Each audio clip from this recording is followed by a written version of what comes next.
Welcome to this short installation video brought to you by the friendly folks at Pfister. Here, we will demonstrate how to replace the hot and cold cartridges on your widespread bathroom faucet. To begin, be sure to turn off the water supply to your faucet. Remove the on-off handles by turning the base counterclockwise until it can be removed. If your handles have set screws, loosen them with a 3/32 Allen wrench and remove the handles. Be careful not to lose the set screws.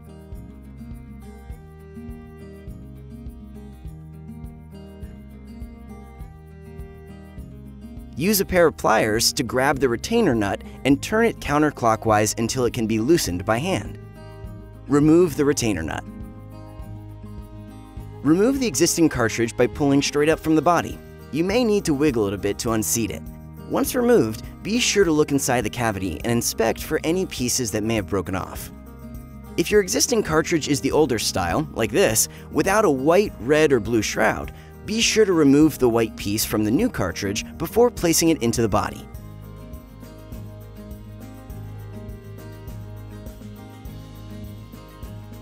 Insert the new cartridge into the body and rotate gently to ensure it's properly seated. Reapply the retainer nut and then tighten with your pliers. Turn on the water supply to check for leaks. If leaking, turn the water supply off and recheck that the cartridges and retainer nuts are properly tightened. Reinstall the on-off handles. Ensure they are oriented in the off position before tightening them.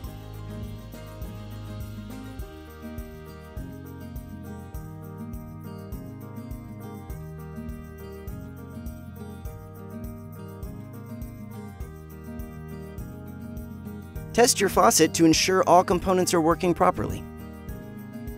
Great job! Thank you for watching. If you have any questions, visit our website at Pfister.com or give us a call at 1-800-FAUCET.